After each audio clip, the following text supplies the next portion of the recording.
Good morning.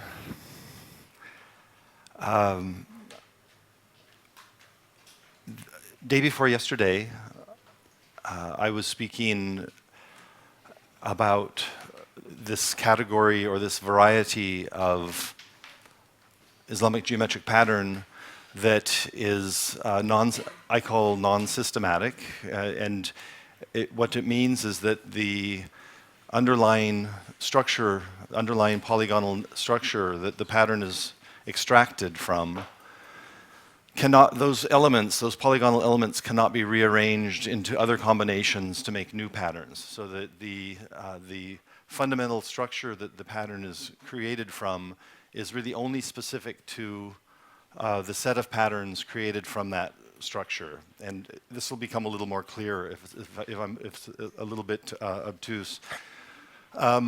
So there's one pattern that has been used by Muslim cultures for many, many centuries that's really very beautiful. It has 12 pointed stars and it has 8 pointed stars, and it repeats on a square module. And it's a classic pattern. You see it again and again. And when we are at the Esrafolu Mosque tomorrow, there's a beautiful example of this very pattern on the mimbar. So this is the same pattern. You can see these are the 12 pointed stars here, here, here, here, and you can see part of it here, and the 8 pointed star in the center. And then surrounding, connecting the 12s and the 8s is this network of 5 pointed stars and these double dart or arrow shapes. So this is a characteristic of this pattern.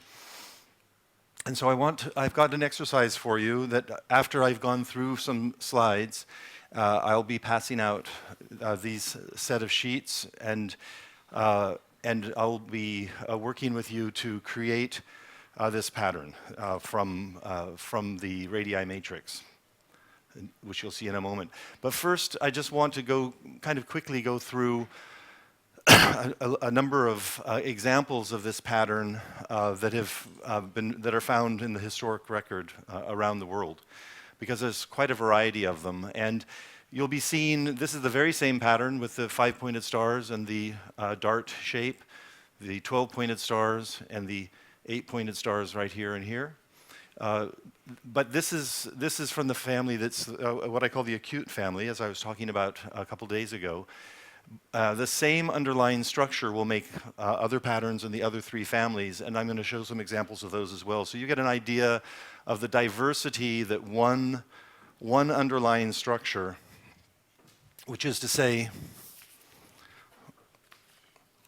this structure right here, this one tessellation will create a tremendous variety. And even within one family of pattern, this is the acute family, even in the acute family, there's a lot of variety from culture to culture. So there's, I want to emphasize that in Islamic geometric design, there's a tremendous amount of artistic license, a lot of play or ability for the artist to realize the design in many different ways, in many different materials. Each material has its own natural design affinities, things that lend themselves to that material nicely. See, in this case, instead of the line going over and under, it's just outlines of every form. There's no continuous band, it's outlines. So this is one interpretation of this pattern. Whereas at the mosque that we'll see tomorrow, it's not going over and under, but it's continuous lines that are widened. So here's another example of the pattern. By the way, this is a very old pattern. This is the earliest example of this pattern that I'm aware of. So it's late 11th century from Isfahan. And so these non-systematic patterns go right back to the early time of this tradition of art coming into maturity. So now here's another Seljuk example from Ganabad. It's from a little more than 100 years later, you can see the 12-pointed stars. You can see the 8-pointed stars on the edges, right here, right here, right here, here, and here. They're a little bit disguised. You can see the dart shapes that touch point to point, and you can see this matrix of 5-pointed stars, connective stars. So this is an example of a widened line that is going over and under as it moves through the pattern. Here's another beautiful example from here in Turkey. We'll also be able to see this this coming week on Friday. And again, widened lines going over and under. In this case, the double darts see how they've changed the angles of the lines here? They've curved them in a little bit. Otherwise, this line would be going straight across right here, straight across right there, and you'd have the double darts. But in this case, the artist, because as I say, there's always the opportunity for artistic license, for developing the pattern in one's own way, instead of having to be rigid to the form. So in this case, the artist wanted to open up a 6-pointed star here. It's a clever idea.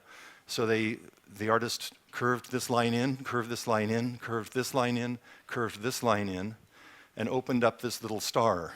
It's really a very nice variation on this pattern. In fact, it's quite beautiful. So here's another example from here, Seljuk example from here in Turkey. The 12-pointed stars, 8-pointed stars, 8-pointed stars. Because it's done as a border, the 8-pointed stars are disguised. You don't see them so readily, but they're there. Here's the double dart.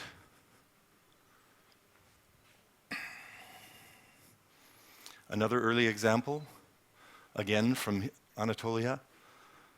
This one is also, the double darts have, in this case, they've been opened up. Instead of with a curve making a star, 6-pointed star, they've put two parallel lines. Two parallel lines. So here again, two parallel lines, right there and there, there and there, making this new motif. So again, the artist wanted to do something to give his own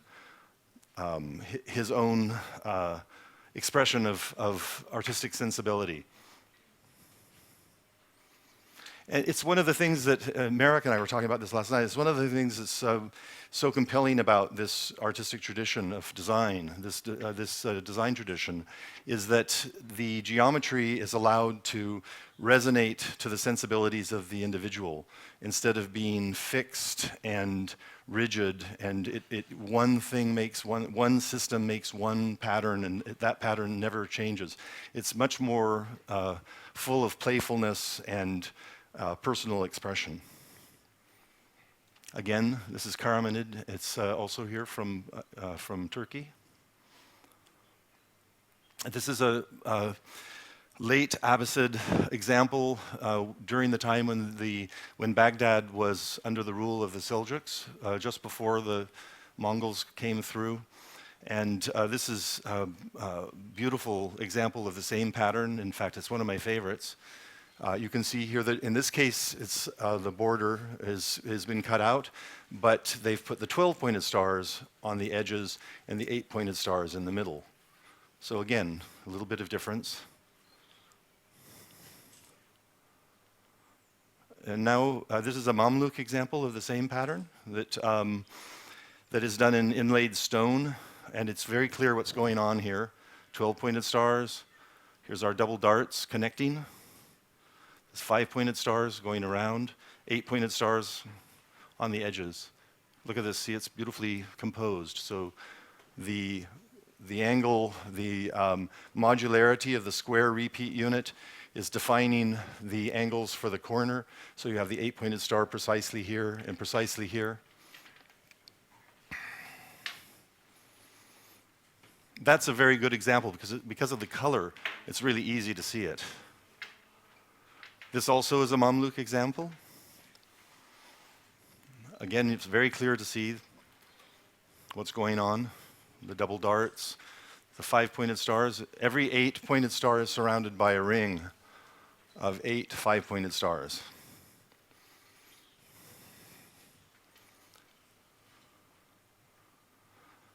This is a Mamluk door, and because they've, now in this case, the artist has put the design into a border, and made the line of the cutting line so that it truncates the 12-pointed star in half and the 8-pointed star in half. So now you've got a single, two parallel lines of symmetry as the cutting points for the pattern.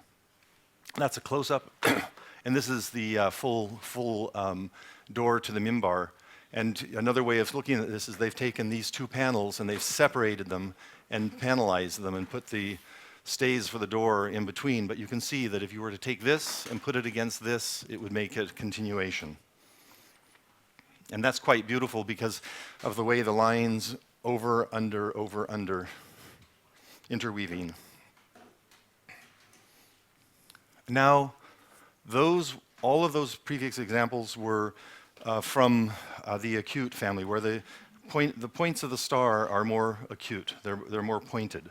Now, this is the same underlying structure that I showed you that you'll see in a moment. This same structure, but using 2 points on every edge, it creates a different kind of pattern, but from the same underlying structure. And so this uses 2 points, so I call them 2-point patterns. I haven't learned the name in either Arabic or Farsi. I'm trying to find out what this kind of pattern is called in Iran. It shouldn't be too hard, but I've not been able to yet.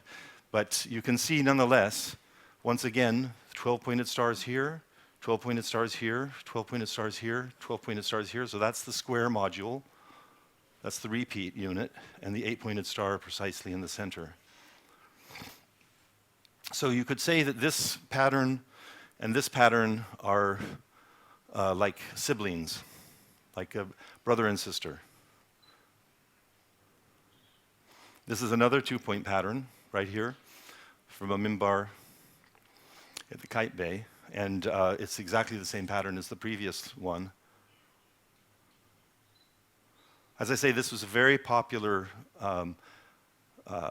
series of patterns made from this underlying structure. You find them all over.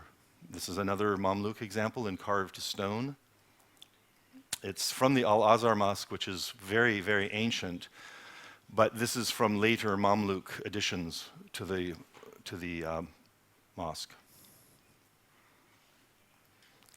Now we're in Iran. This is an Ilkhanid example. Again, it's made into a border with the 8-pointed stars on the edges and the 12-pointed stars in the center.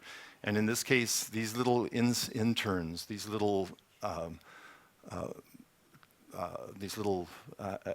floral additions are the artist just wanting to do something fun and original. Maybe fun is not the right word, but something that gives an added new form of beauty. So now this is an example from Yezd. It's a Kartid example. The Kartids were not a long-lived dynasty, but they did some beautiful work. And this is actually a fresco. So this is painted onto stucco. It's a little bit hard to see because of the prominent foliation of these 12s into these floral elements makes you think that's the thing that's going on here. But beyond those, you can see here is an 8-pointed star. You've got 1, 2, 3, 4 stars around it. Here's this 8-pointed star with 1, 2, 3, 4 stars around it. And here are the double darts connecting the 12s. And these are, of course, the 12s. So it's kind of disguised because of those central prominent elements, but it's the same pattern. This is from the Obtuse family, but it's the very same pattern. This is Timurid and 12-pointed stars with the 8 in the center. Very beautiful ceramic work they did during this period. And this is quite an exceptional example of an obtuse pattern. This is a median pattern where the angles, instead of being 36 degrees or close to 36, they're opened up to be more like around 70 degrees or 75 degrees. It depends upon what the artist wants to do. But I think there's a bit of a better example. Yeah, so this is the same. So now the double darts, the lines don't cross with each other. They don't continue across making the double dart. Instead, they open up. They breathe a little bit. It's more open. It has more breath to it. And so the corners don't match. Sometimes these elements will have a continuation and a continuation making a little rhombus in the center, but in this case the artist cut the lines where they intersect, making angles and making this a more open, an open structure. And similarly now, if you notice these 5-pointed stars, the angles are no longer so sharp, they're more open. So the controlling factor is this angle right here. There's a line going across like this, bisecting that angle. There's a line going like this in the underlying structure that you'll be seeing momentarily. And depending upon the angle of these crossing lines, if you imagine a line from here to here, depending upon the crossing of these two lines, the angle, whether it's more acute or more open, it determines the character of the finished product. So here again, 12s, sorry, that's an 8. 12, 12, 12, and 8, and 8. This is a beautiful piece from Afghanistan. Now this is from Spain, so here's such a breadth of distance. So all the way in Spain, again, around the same time as this pattern was being very widely used here in Anatolia and by the Mamluks. In Egypt, it was also being used in Spain, in this case at the synagogue in Toledo. So you have the 12s and the 8. Another example from the Alhambra, later than the previous, but the exact same pattern is in these window grills. It's interesting what the artist has done here. Look at this line, this parallel line in the pattern. So they've interrupted the pattern and arbitrarily put this parallel line in. Jean-Marc is really the person to speak to about this, but in the Western tradition of pattern making, the artists always strive, instead of putting the cut line through the line of symmetry, they will cut the pattern so you get a parallel line to the border. So you see this parallel line coming down and then going across here, then going back up, and they've even introduced it into the curve, which is unusual and very visually effective. And that's something in the Western tradition. When you, other than in Spain and in Morocco, Muslim artists did not strive to do this. They call it a river. Now, going from the extreme west to far to the east, is an example of the same pattern from Mughal India. And here again, instead of a continuation of the lines by widening it and having it go over and under, undulating, they've highlighted the individual cells of the pattern with a off-on or checkerboard, black-white contrast. In this case, the contrast is from a polished surface that reflects the light and a chiseled away rough surface that absorbs the light. So you get a strong contrast in the quality of light. And probably this was once painted. It looks like there are traces of paint, but I can't be certain of that. But again, 8-pointed stars, 12-pointed stars, 12-pointed stars, 12, 12 with 8 in the middle. And once again, the double darts. See the double darts right here? And around every 8 are 8 5-pointed stars. Exact same pattern. And now we're back to the mimbar that we will see tomorrow.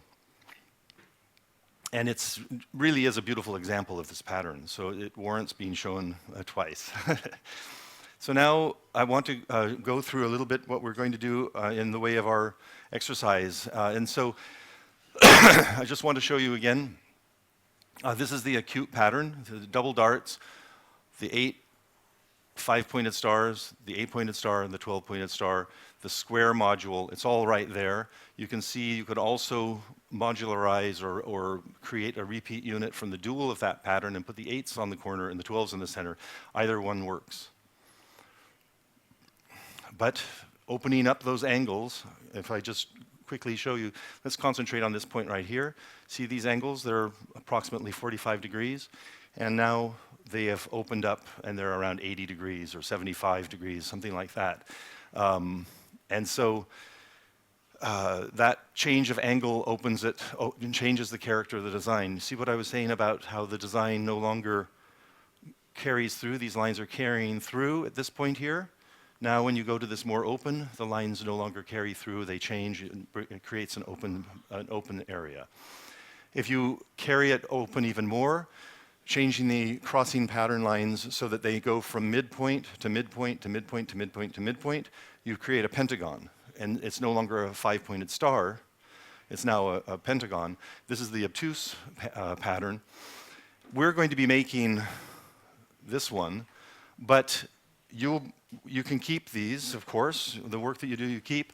And if you want to use the same underlying structure and experiment with these other patterns, that would be a good thing. This is perhaps the first one to start with because it's quite simple. You just connect straight lines from midpoint to midpoint and then extend them through into the two polygons, primary polygons.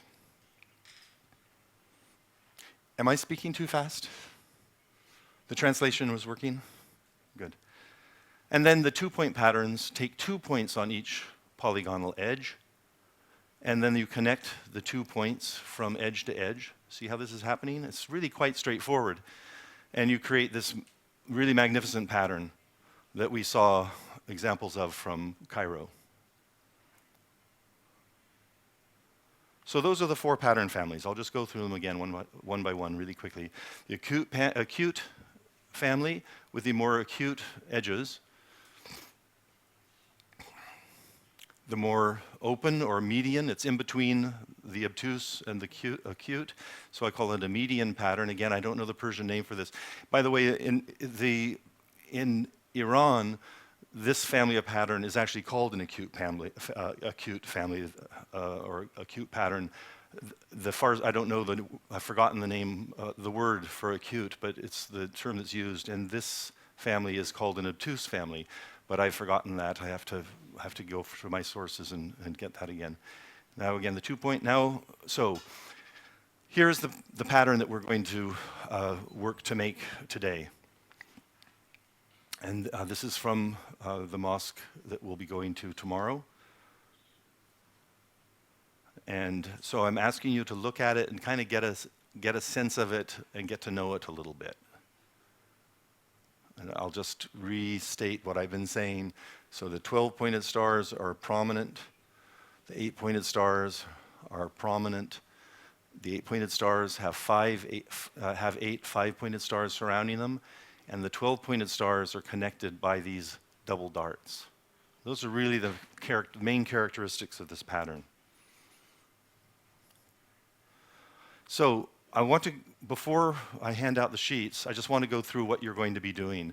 This is not what you're going to be doing. I'm going to start you off with by providing you with already made radii matrices, or the radii matrix, because there's only so much time, and this is actually rather simple to make. I think that you're all going to be able to do it. I'm starting off by giving you the radii matrix rather than asking you to create it so that we can get more accomplished. But I just want to go through with how one can make the radii matrix so that if you want to experiment with making other kinds of designs using the same methodology, you can have an idea of how to do it. So in this case, I'm starting with a line. I've put it at 45 degrees, but you don't need to. I've drawn 2 circles, one centered at one end of the line, one centered at the other end of the line. The line could be this long, it could be this long, it doesn't matter. I don't need to give dimensions, it just needs to be a line. So now I'm drawing 2 circles. I'm taking each of the 2 circles and I'm dividing it into 24 equal parts. There are different strategies for dividing circles into even numbers of divisions. There are complex formula for doing this, very precise geometric formulae, but for artists and craftspeople, it's very easy just to use a compass or a pair of dividers and to calculate what it ought to be, to go around 24 times, and if you're a little bit, when you're a little bit short or a little bit long, you just modify your compass point a little bit in or a little bit out, depending upon if it's long or short. Do it again, and after 2 or 3 times, you'll hit it spot on. So it's actually not so difficult to do just by trial and, trial and error. So then I've got my 2 sets of actually, I'm sorry, this is 24 and this is 16. So 24 on one side and 16 on the other. So then I've drawn my radii. It helps to differentiate between the 2 types of radii. So there's 8 of one and 8 of the other, and I'm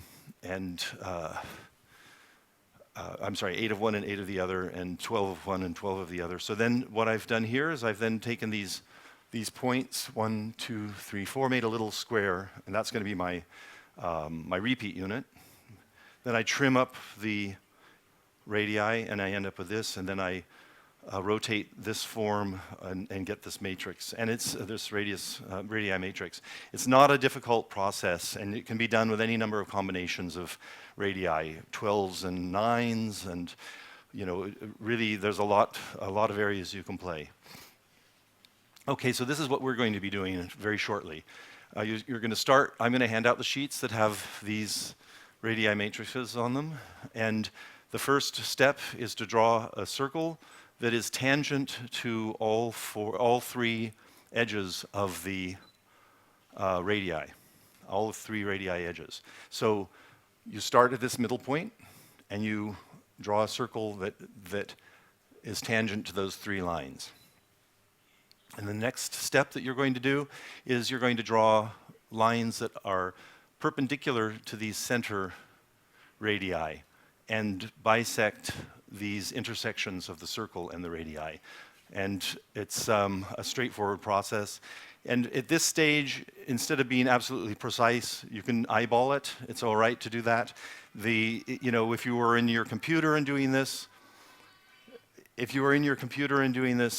can do it very precisely, very easily, and you could do it with a straight edge and a compass as well. But right now, I'm going to ask you to just do it carefully by eye, because that will be sufficient for the exercise. So then once that is done, you take circles from these 2 points, and you draw a circle from the outside of the 2 lines, like this and this. And then you draw lines that connect the intersections of the circle and the radii, making a dodecagon and an octagon. And now you can already see what's going on. You're establishing pentagons. If you do the same exercise in all 4 corners, you're really done at this point, because you can see there's a barrel hexagon here, and there are these pentagons. So anyway, coming back to this, now this is, what's the difference between those 2? Not a lot. They're the same, yeah. So now from this one here, I've darkened the lines of the implied pentagons and implied hexagons, or barrel hexagons, and I've emphasized them, and here I'm just showing it with no radii. So that's what we're going to do in the first exercise, and then the next exercise is to take these sheets, the ones that have the underlying grid, and I've given you center points to make it easy, and then you're going to go through the process of laying in the pattern lines. Okay, so it's a sort of a step-by-step procedure, and I'm going to keep these on the board, so when we're doing this, you'll have a visual reference. So then we establish points here, rotate them around 12 times. We do this 4 times in all. Now we're getting close to being complete. And we do the same thing, not the same thing, I'm sorry. We then take lines and continue from point to point, continue them across, then erase from the center, and you open these up. Then we take some points here. We're making our darts like that, and then clean it up a little bit. And the last thing are these areas in here, and we just introduce new lines in here and end up with a finished design. And then the last thing I would like to do today is to expand the pattern to give it some breadth. So starting with a pure pattern, I'm giving you this as a sheet. If we then, a simple process of drawing little circles, it doesn't matter what size the circles are so long as they're all the same size. If you want a narrow band, use a small circle. If you want a larger interweaving band, go with a little bit larger circle, but approximately this size is good. Then you just draw lines that are tangent to the circles, that are parallel to the lines themselves. Clean it up, or extend the lines to be corner to corner, clean it up, and either give it an interweave or not an interweave, depending upon what your sensibilities are. So I'm going to go back to here and hand out these groups of sheets.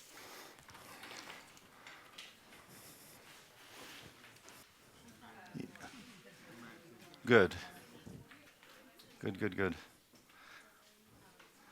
When you've drawn the circle, and some of you are drawing more than one circle, and that's fine. If you draw this circle and you do another circle in these additional points, you can do 8.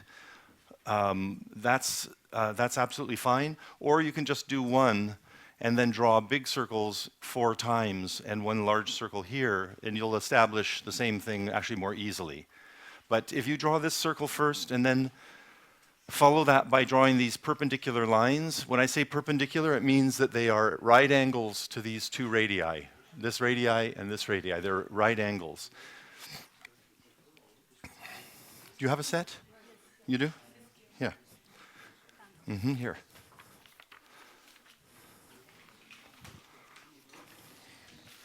Yeah. So if you've drawn your circle, the next thing is to draw these 2 perpendicular lines. And I'll show you, after you've drawn those 2 perpendicular lines. No, you really only need to do one circle. Yeah, it's really only, it's faster, how to say, additional circles are superfluous. But if you draw your one circle and then draw your 2 perpendicular lines. Yes? Yeah, sorry. So, yes, you've drawn the circle. So now you want to draw lines that intersect the circle and the radius. Here's the radius. Here's the circle. So there's an intersection right there. Now you want to draw a line that's perpendicular to it. And we don't need to be completely precise. Yes, perpendicular to the dotted radius lines, exactly. The next, after you've drawn the perpendicular lines, like this and this, you then want to draw 2 large circles, one that connects to the ends of this perpendicular line, and one smaller one that connects to this interior perpendicular line. Do you see what I've done here? We've established the perpendicular lines here, and we're taking those perpendicular lines and we're drawing 2 circles that intersect with the end points. Is that clear?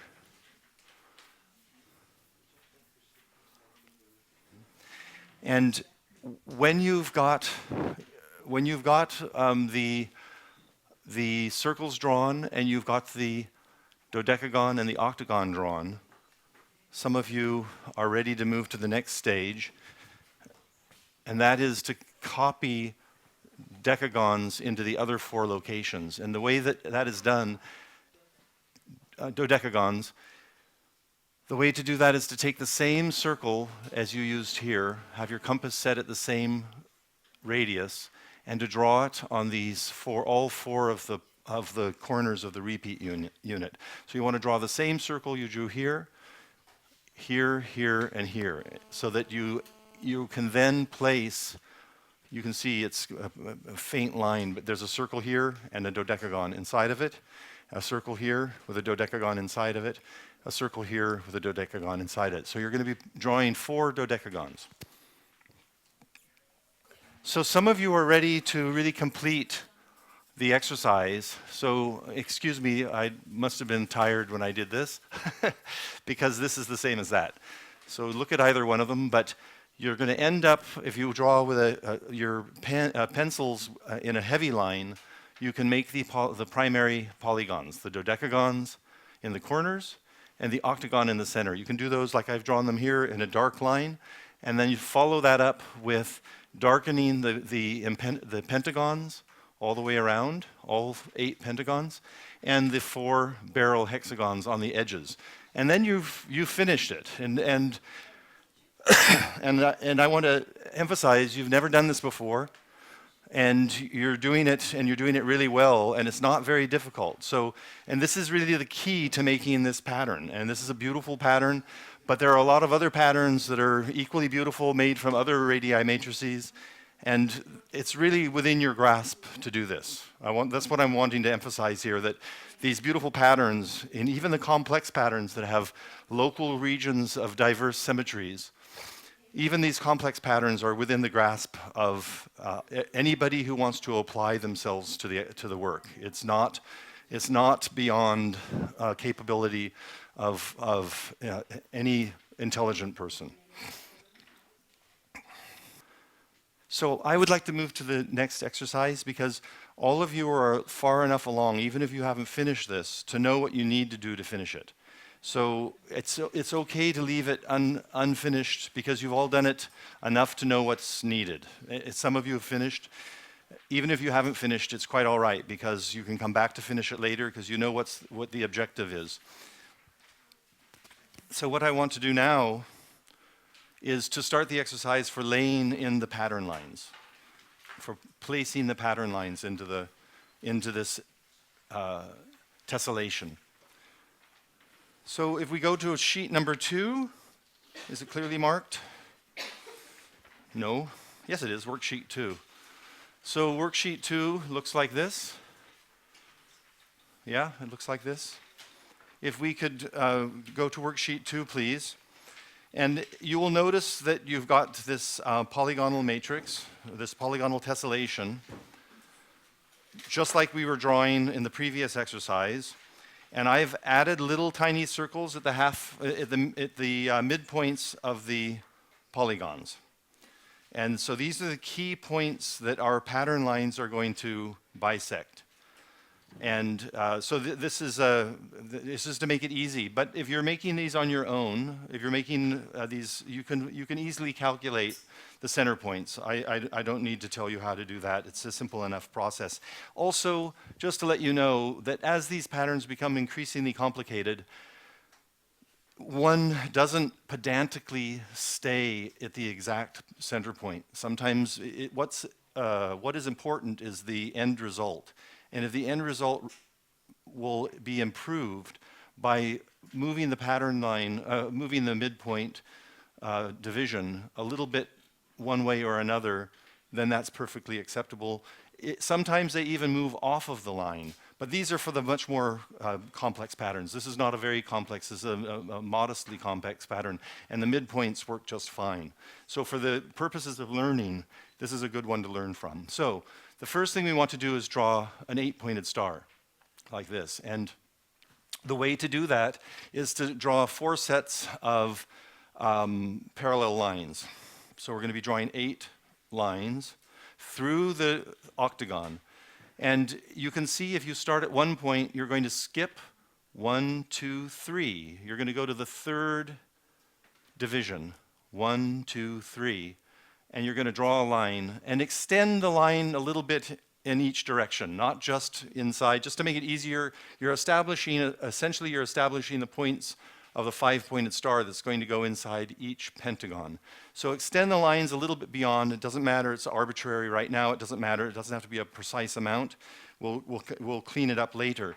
But for purposes of right now, we want to draw an 8-pointed star by drawing 4 sets of parallel lines, and each line will be between 3 points of the sides of the midpoints of the octagon. So that's 1, 2, 3. See what I'm doing? And if you're starting here, it's 1, 2, 3. So you go from here to here. Look at the, in fact, why don't you start on the vertical lines? It's a nice way to start. Start on the vertical lines. If you start here, right, at this point here, and draw a straight line down, vertical, that bisects that point, then you're good to go.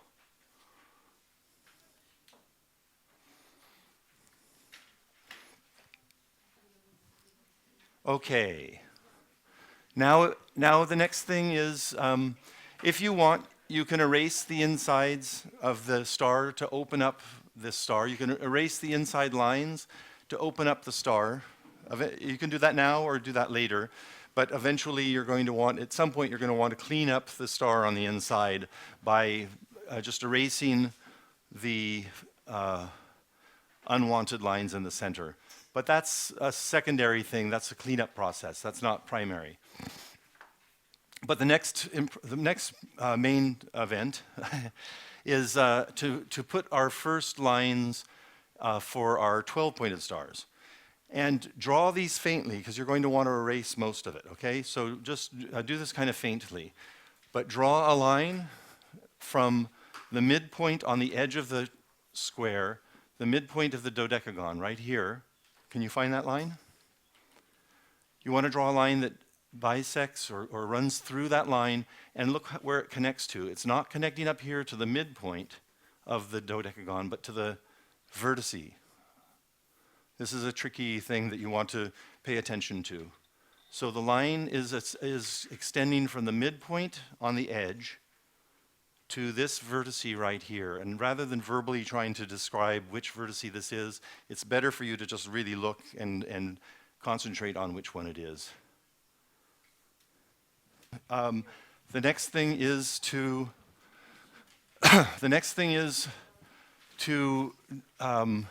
draw a circle that bisects the lines. There's several ways you could do this next process, but we want to erase most of the lines here. If we draw a circle that bisects the line you've drawn with the first radius that it crosses on each side, you're going to end up with a figure like this. You see what's happened? Oops, sorry.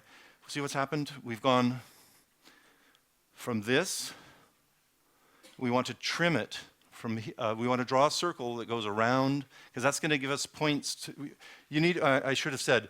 The next step. Forgive me. There's another step here I've forgotten to mention. We need to draw these lines of radius through the dodecagon, simply from midpoint to midpoint. So it's 6 lines drawn through the dodecagons. That's actually kind of a crucial thing I should have mentioned. So please do that. Please draw these 6 lines.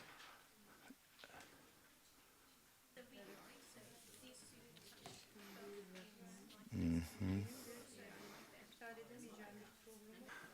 So once you've gone 8 times around with this, in this exercise, once you've done this 8 times around, then you can erase the lines here and make nice little corners, because this is now, you can see you're starting to make 5-pointed stars in each of the pentagons. The 5-pointed stars are now really close to being completed. So if you erase these little points, see the difference between this and the difference between that and the difference between this is I've erased these lines, just the center points of the lines you've drawn. The 8 lines you've drawn, we want to remove the center parts. And instead of erasing, you can just draw the area that you want, darker if you want. If you did a light line, if you did a very faint line, instead of erasing it, you can just emphasize the lines by drawing in ink or with a pencil more heavily. But in any event, you want to be starting to look like this. And as you'll notice, you have a little ring of shield shapes, kind of shield shapes that you're getting in here.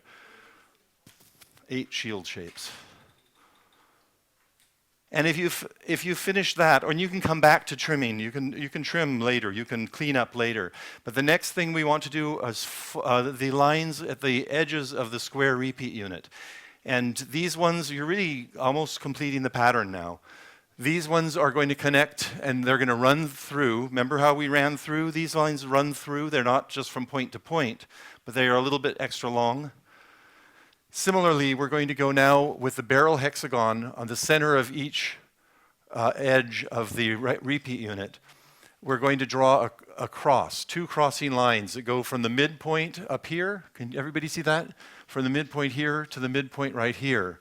And you're going to run a little bit long, and you're going to put two lines that go through. We're making our touching darts. This is the part of the pattern that makes the touching darts. So these lines go from the midpoint to the midpoint, but make them a little bit long, like that, on each of the edges. You're almost complete. The last step at this point is to put this little line here, putting these lines in here to make the dart. And they're a little bit, this last group of lines, one second please. So this last group of lines,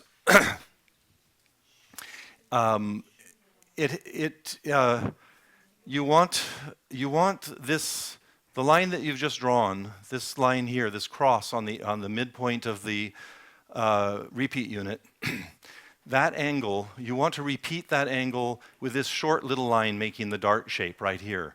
And on the computer, it's really simple. You just mirror. But if you're not, if you're doing it by hand, it's not as straightforward. So I would just ask you to eyeball it. But you basically want to take this line right here that you've just done and reflect it on a very short length, reflect it to make this line right here. And that finishes your 5-pointed stars. So this is the very last point, the very last part of the exercise is to make this. If you've got it working, if you've made a line and you like it, you can establish the placement of it by making a circle and putting the circle 4 times and making that be your reference point. It helps, but really, for now, because time is of the essence, you're just wanting to make a little connecting line that is roughly the same angle, the reverse of this angle, a mirror of this angle on this side right here, making a nice, which makes this shape have bilateral symmetry. So it makes it very pleasing to the eye.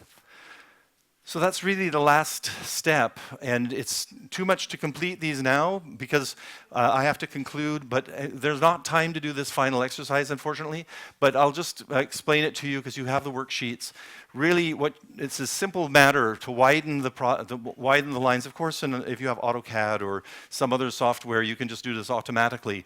But to do it by hand, it's really a nice, easy process. You just put circles on every single vertice, and then you draw parallel lines, parallel to the pattern lines that are tangent to tangent on all of the different circles. You end up with a structure that looks sort of like this. And then it's a simple question of just cleaning it up, making it nice, even corners. Everywhere there's a nice, even corner. And then the inside lines you just erase or trace over is really helpful. Having tracing paper with making patterns is extremely helpful. Once you've ended up with this, then you just put a piece of tracing paper over it and you trace the areas and you get this or this, depending upon whether you want it to be an open pattern or an interweaving pattern. So just going back to this then, to the final step, to emphasize once again, there's not time to complete, I'm sorry. But you want to mirror this line. The axis is the radius. The radius. And this line right here, Carol, that's a radius line. That edge of the pentagon is a radius of the dodecagon. So you want to mirror on that line of the line between the barrel hex and the pentagon. If you use that as a mirror line and you make this little line, you'll finish your stars and your kites, or not kites, but darts, excuse me. So I'm going to speak to people here at the Istanbul Design Center and about having the worksheets available for either for download or for copying as PDF files. So thank you very much. And I'm so. And if I can just say, I haven't done very many workshops with this kind of complexity because The modular systems that you were working with yesterday with Peter, they're so immediate and they're so sort of friendly, and you can play with them and you can do new ideas and you can develop new ideas really immediately and fast, and it's efficient and beautiful. But this is more, it's not as immediate, and it takes more focus and concentration to go from through the whole process. So I've only done this kind of thing a couple of times with groups of people because it is more methodical, and you all did really, really well. And so I want to congratulate you. And lastly, I'd just like to say that I would encourage you to continue with this kind of work because, as I said the day before yesterday, there are an unlimited number of undiscovered patterns out there waiting to be discovered by people. It's not like the artists of the past completely finished. It's like think of portrait painters in the people who paint portraits. They'll never run out of material because there's an infinite number of people. Well, not literally, but there are way too many people to paint. Then you could never run. You can never run out of subjects because there's so many people to paint. And it's the same with the patterns. There's an infinite number of patterns to discover. So this method of making patterns can be applied to all kinds of new patterns that have never been made before. So I'll just conclude by thanking you and encouraging you to continue if you enjoy yourself. So thank you very much.